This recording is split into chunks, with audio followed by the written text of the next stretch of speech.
जय हिंद साथियों, एक बार पुनः धुआंधार तरीके से आपका हमारे चैनल पे स्वागत है। एसएससी जीडी के 13 जनवरी के फोर्थ शिफ्ट का एग्ज़ाम जो है संपन्न हो चुका है। वीडियो आने में थोड़ा सा लेट हो गया है तो आप लोग इसको मैनेज करिएगा, ठीक है। कुछ ज़रूरत पड़ गया था।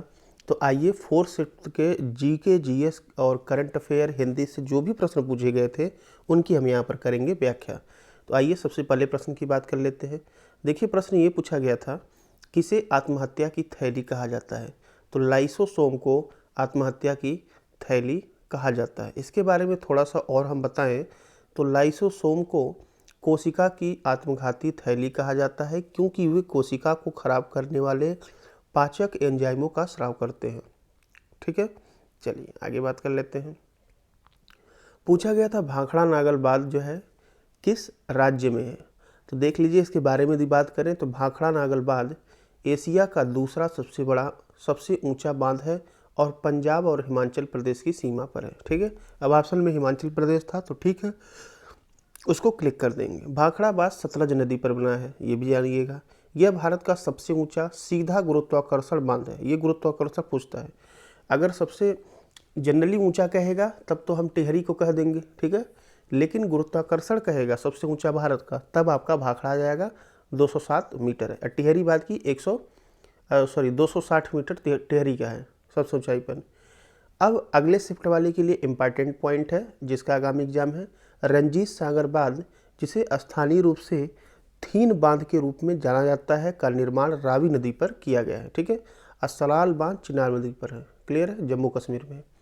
आगे बात करें, पूछा गया था वर्तमान में सीवीसी कौन है? केंद्रीय सतर्कता आयुक्त। तो श्री सुरेश एन पटेल वर्तमान में केंद्रीय सतर्कता आयुक्त हैं। आगे बात करें, पूछा गया था कि किस अनुच्छेद में 6 से 14 वर्ष तक के बच्चों के लिए अनिवार्य एवं निःशुल्क शिक्षा की व्यवस्था की गई है? तो देख लीजिए, 86वें संविधान संशोधन द्वारा 21 के क में प्राथमिक शिक्षा को सब नागरिकों का मूल अधिकार माना गया था। अनुच्छेद 21 के क में है। आगे बात कर लेते हैं। अगला यहाँ पर दिया गया था कि एसबीआई का स्थापना कब हुआ था? तो एसबीआई का 1 जुलाई 1955 को हुआ था, ठीक है। पहले इसका नाम इंपीरियल बैंक था, ठीक। आगे देख लीजिए, पूछा गया था उत्तर प्रदेश से कौन सा देश सटा है, ठीक है। तो देखिए, उत्तर प्रदेश की बात करें तो उत्तर में उत्तराखंड है, हिमाचल प्रदेश, पश्चिम में हरियाणा, दिल्ली तथा राजस्थान, दक्षिण में मध्य प्रदेश, छत्तीसगढ़ और पूर्व में बिहार तथा झारखंड है। और देश की बात करें तो नेपाल इससे लगा हुआ है, क्लियर है। आगे बात करते हैं। यहाँ पर पूछा गया था कि जो है पल्लव जो वंश थे उनकी राजधानी कहाँ थी? तो देख लीजिए, पल्लव की राजधानी कांचीपुरम थी। कांचीपुरम रेशम और शैलकृत मंदिरों के अत्यधिक निर्माण के लिए जाना जाता है। पल्लव वंश का संस्थापक सिंह विष्णु था। पल्लव वंश की अवधि 275 ईसा पूर्व से 897 ईसा पूर्व तक मानी जाती है। बात करें आगे पाटलिपुत्र की, तो पाटलिपुत्र मौर्य साम्राज्य की राजधानी पाटलिपुत्र थी। पाटलिपुत्र अपने व्यापार और माल के निर्यात के लिए जाना जाता था। मौर्य साम्राज्य के संस्थापक चंद्रगुप्त मौर्य थे। आगे बात करें तो मौर्य साम्राज्य की अवधि 322 ईसा पूर्व से 187 ईसा पूर्व तक मानी जाती है, ठीक है।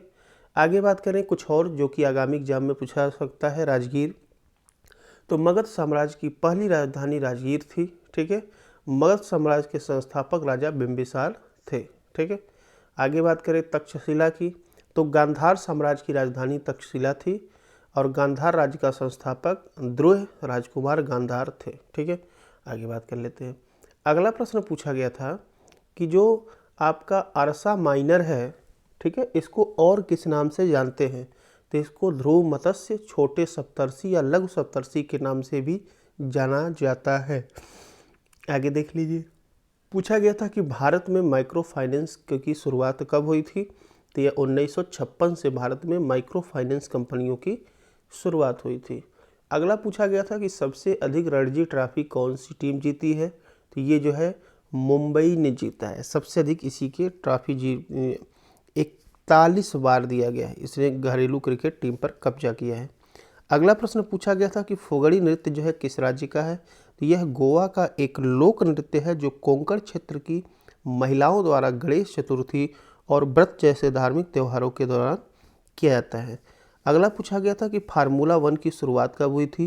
तो यह 1920 और 30 के दशक के European grand prix motor racing 1947 के पहले इतिहास से हुई थी। ठीक है, आगे बात कर लेते हैं। अगला नाव का पर्यायवाची पूछा गया था। नौका, तरिड़ी, जलयान, जलपात्र, तरी, बेड़ा, डोंगी, पतंग, पोत, जलवाहन, ये सब है नाव के पर्यायवाची। अगला मुहावरा पूछा था कि चैन की नींद सोना का अर्थ क्या होगा। तो बिना किसी तनाव या डर के अपने कार्यों को संपन्न करके परेशानी मुक्त होकर सोना। ठीक है, प्रत्यक्ष का विलोम पूछा गया था, तो प्रत्यक्ष का विलोम परोक्ष हो जाएगा। तो ये जो है मोस्ट एक्सपेक्टेड क्वेश्चन थे जो कि आपको मिले हैं। ठीक है, मिलते हैं अगले वीडियो में, तब तक के लिए धन्यवाद। चैनल को सब्सक्राइब करके रखें।